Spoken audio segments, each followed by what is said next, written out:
बिस्मिल्लाहिर्रहमानिर्रहीम। अस्सलाम वालेकुम फ्रेंड्स, आज मैं आपके साथ चना दाल पालक की बहुत ही कमाल की रेसिपी शेयर करने वाली हूँ, जो कि बनाने में बहुत ही आसान है और खाने में तो उसके क्या ही कहना है, बहुत ज़बरदस्त टेस्ट के साथ ये बन के तैयार होती है। तो चलिए वीडियो को स्टार्ट करते हैं। सबसे पहले 1 कप चने की दाल मैंने लेके 2-3 पानियों में धो के तो डायरेक्ट मैंने डाल दिया प्रेशर कुकर में। और चने की दाल अगर भीगी हुई है 4-5 घंटे की तो वो पतीली में भी जल्दी बन जाएगी, लेकिन मैंने इसको भिगोया नहीं था, मैं इसलिए इसको प्रेशर कुकर में गलाने लगी हूँ। और जिस कप से मैंने मेजर की थी दाल, उसी कप से 2 कप मैंने पानी शामिल किया है। साथ ही आधा चाय का चम्मच मैंने नमक शामिल किया और 1/4 चाय का चम्मच हल्दी। बस ये 2 मसाले स्टेज पे जाएंगे। अच्छे से हमने इसको मिक्स करना है और उसके बाद प्रेशर का ढक्कन लगा देंगे। और जब इसकी सीटी बोलना शुरू होगी तो ठीक 8 मिनट तक हमने इसको प्रेशर दे लेना है। और 8 मिनट के बाद दाल अच्छे से गल चुकी है। अब ये जो दाल का पानी है ना, इसके समेत ही हमने सालन में इसको इस्तेमाल करना है, इसलिए इसको ज़ाया बिल्कुल नहीं करना। आप ग्रेवी बनाते हैं तो ग्रेवी के लिए कढ़ाई में मैंने आधा कप कुकिंग ऑयल शामिल किया है।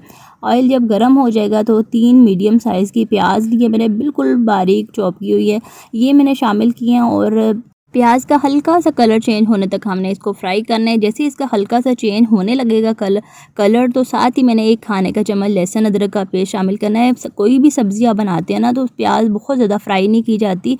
इससे कोई भी सब्जियां बनाते हैं ना, इससे टेस्ट बहुत बढ़ जाता है। बहुत ज़्यादा प्याज फ्राई कर देंगे ना तो इतना अच्छा सब्जियों का टेस्ट नहीं आता।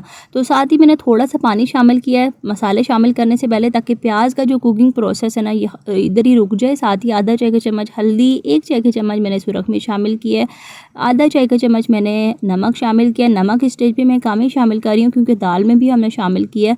साथ ही साथ 1 खाने का चम्मच सूखा धनिया, 1 चाय का चम्मच सफ़ेद ज़ीरा पिसा हुआ शामिल किया है।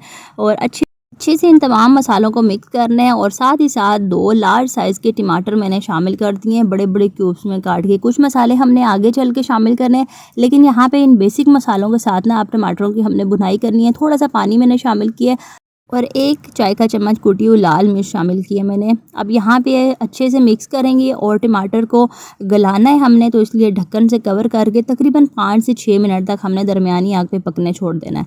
5-6 मिनट तक ढक्कन से कवर करके पकाएंगे ना तो टमाटर बहुत अच्छे से सॉफ्ट हो जाएंगे। और उसके बाद जब हम इसकी मिक्सिंग करेंगे तो टमाटर बहुत अच्छे से जो है ना मसाले में भुन जाएंगे। यहाँ पर अब लकड़ी के चम्मच की मदद से हमने इसकी अच्छी सी बुनाई करनी है तकरीबन 5 से 6 मिनट तक, ताकि इसका ऑयल भी बाहर आ जाए और मसाले की अच्छी सी बुनाई हो जाए। मसाले की बुनाई के बाद अब मैंने इसमें शामिल कर दिया पालक, जो कि 1.5 किलो पालक ली थी और इसकी सफाई के बाद तकरीबन 1 किलो के करीब रह गई है।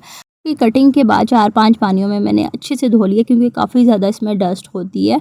मसाले में पालक शामिल करने के बाद ना आप ढक्कन से कवर किए बगैर ही इसका पानी खुश्क होने तक पकाना है। जैसे जैसे पालक पकती जाएगी, एक तो अपने क्वांटिटी से कम हो जाएगी और दूसरा जो भी पानी इसने छोड़ना है ना वो हमने ढक्कन से कवर किए बगैर इसका खुश्क करना है और इसी में ये अच्छे से गल जाएगी।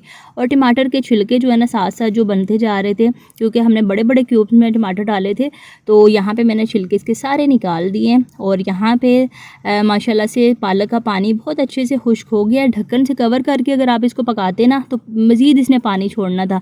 तो तकरीबन 5 से 7 मिनट के बाद इसका पानी खुश्क हो चुका है, अच्छे से बुनाई हो गई है। उसके बाद ये जो बॉयल करके रखी थी चना दाल, ये मैंने इसमें शामिल की है।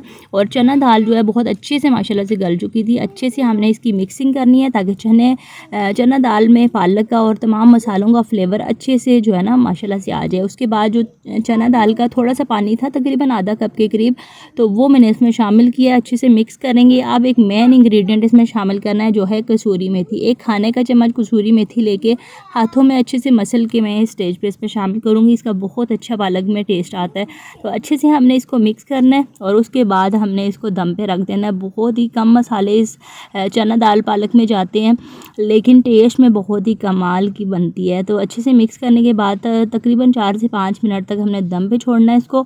और उसके साथ साथ हम एक ज़बरदस्त से तड़का लगाएंगे जो उसके टेस्ट को मज़ीद बढ़ा देगा। तो 4 से 5 खाने के चम्मच घी लिया मैंने, इसमें 1 चाय का चम्मच सफ़ेद ज़ीरा, तकरीबन 5 से 6 गोल लाल मिर्चें मैंने शामिल की हैं।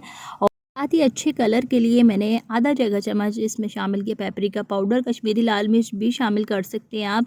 अच्छे से हमने इसको मिक्स करना है। साथ ही साथ मैंने 3 हरी मिर्चें शामिल कर दी हैं। और हरी मिर्च जब भी आप इसमें शामिल करें ना तड़के में तो फ़ौरन से आपने मिक्स करना है। यहाँ पे थोड़ी देर के लिए अगर आपने इसको छोड़ा ना तो ये मिर्चें चटकने लग जाएंगी और इसकी छींटें जो है ना वो आपके मुंह या हाथों पे भी गिरने का खतरा हो सकता है। थोड़ी देर के लिए हमने फ्राई किया। जैसे ही मज़ेदार सी खुशबू आने लगी तो इस चना दाल पालक को ज़बरदस्त सा ये तड़का हमने लगा दिया है। से मैंने इसको मिक्स किया और यहाँ पे मैंने इसको डिश आउट कर दिया। तो ज़बरदस्त ये टेस्ट के साथ ये चना दाल पालक जो है ये तैयार हो गई है। बहुत कम टाइम लगता है इसको बनाने में और टेस्ट में बहुत ही कमाल की बनती है। रोटी पराठा या तंदूरी रोटी के साथ इसका बहुत कमाल का टेस्ट आता है। तो इस ज़बरदस्त रेसिपी के साथ मैं आपसे इजाज़त चाहती हूँ। अल्लाह हाफिज़।